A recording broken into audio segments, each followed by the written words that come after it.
Sometimes we must live through the darkness in order to see the light. We must visualize. Hey everyone, Josh here, Diana's husband. She asked me to do a YouTube video for her channel, and like a good husband, that's what I'm going to do. And this one's about how we met, and how we got married, and all that good stuff. So, I was dating a girl after I separated, was going through the divorce process with my now ex-wife. It was the reason that I moved to Australia. And that didn't work out, so we broke up, and she wanted to stay friends. I'm like, yeah, cool, we can stay friends. And she had told me that she had gone on to LDS Singles and a couple different LDS sites and said, hey, maybe you should go and give it a try as well. And so it was pretty funny that having an ex-girlfriend tell you to go onto a dating site, and I'd never ever done it before. So I thought, what the heck, let's give it a crack. So I started talking to different girls, having Skype dates with different girls, and some were quite interesting. Got set up with dates and blind dates through various friends. So I was trying to juggle working full-time. I was doing like 60 hours a week. It was really tough. Working so much and then trying to spend as much time as I could with the boys. And then trolling through different profiles and looking at matches and things like that. Late one night, I came across Diana's post. And I think, as she said before in hers, that it was because of what she had put in hers, that she's got scars, and if you don't like it, bugger off. My words, not hers. So I thought, hey, let's flick her a message and see what she's about. One of the things that was important to me was that I wanted to meet someone, and I wanted to develop a relationship with someone who was able to overcome adversity and not just quit when it gets hard.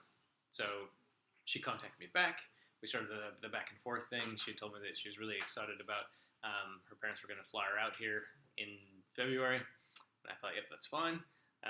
So when we met, I actually just cut ties with all the other girls that I was talking to, and figured that for whatever reason, I knew that Diana was the one that I wanted to talk to above all other girls. And it's probably a good thing too, so it kept me focused and also kept me distracted from possibly, going on dates with girls. And the few blind dates that I had between breaking up, getting divorced, and meeting Diana, I wasn't ready. Dating sucks, and I hated it. So, as she had said, her grandfather had passed away, and I found her to be quite engaging, learning about her family, and the struggles that they had all gone through. It was really important to me that through all the adversity that her parents had gone through, as all families and relationships do, that they were able to stay married and stay together, and that's a really important thing to me. Also, too, it was important to me that I would marry the next person that I married in the temple, and I wasn't going to allow anything to get in that way. So Diana ticked a whole lot of boxes for me, and I was just glad that I was able to tick some of hers. So she came out, and yes, I didn't pick her up from the airport on time because I was getting her flowers. Bad luck on me, I guess.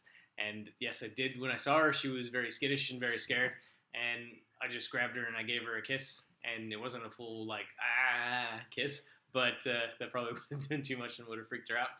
But I gave her a nice little gentle kiss, kept my word, because I like to keep my word, and gave her the flowers, and then we got in the car and we drove quite far. Her parents had booked her some timeshare, and it was from my house to the airport was about an hour. From the airport to where she was is about 2.5 hours. And I think if I remember correctly, going through there, I got hit with a speeding fine because I was in a rental car because I'd had a car crash as well. And the girl had pulled out in front of me and I T-boned her. And so I was in a rental car, ended up getting a speeding fine. So already, when we first meet, she's already costing me lots of money.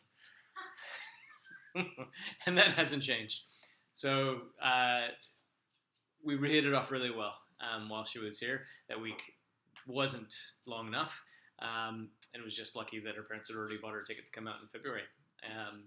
So one of the difficult things, though, is divorced. I had debt. I was paying heaps of child support, doing all the things, trying to be do the right thing for everyone. I was like, where am I going to come up with money for a ring?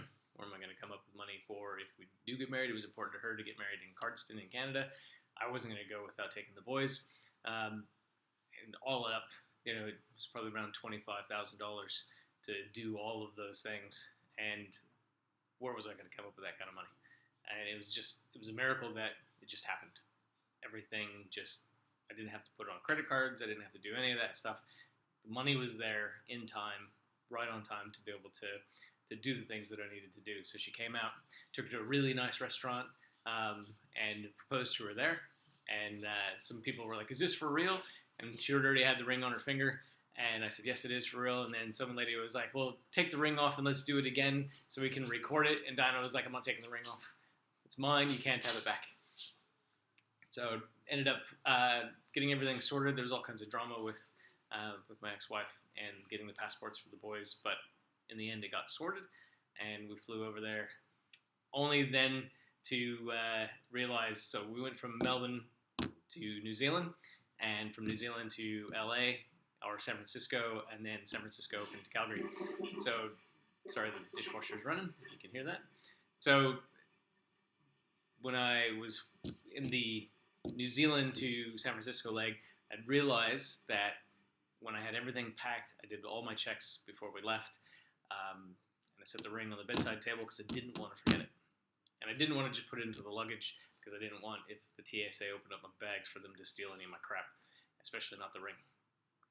So flying over, I realized that I left the ring on the bedside table, and there was nothing I could do about it. And so I had, I think there was about 10 hours worth of flight left to get to San Francisco. And the first thing I did when I got on the ground, I called up my roommate, and I said, Kane, you gotta get this ring and you gotta post it to me. You gotta do whatever you gotta do to get it to me.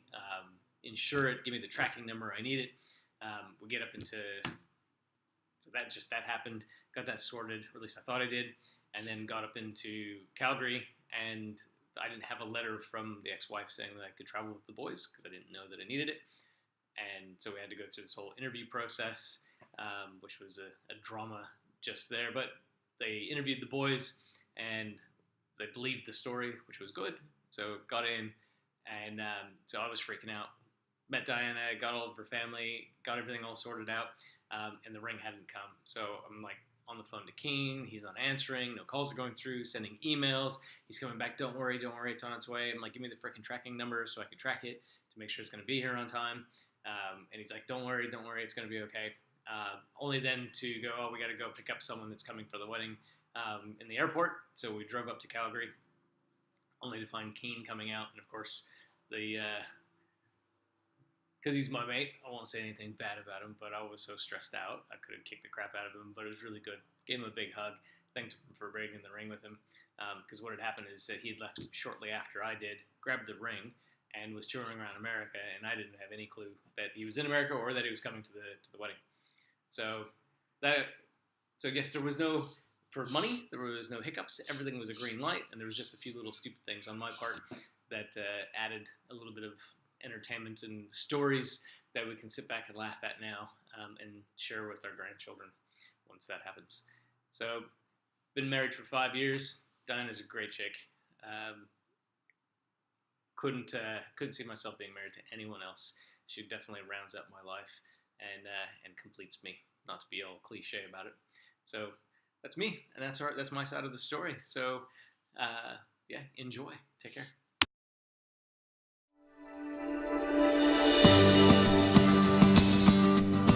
Sometimes we must live through the darkness in order to see the light. We must visualize.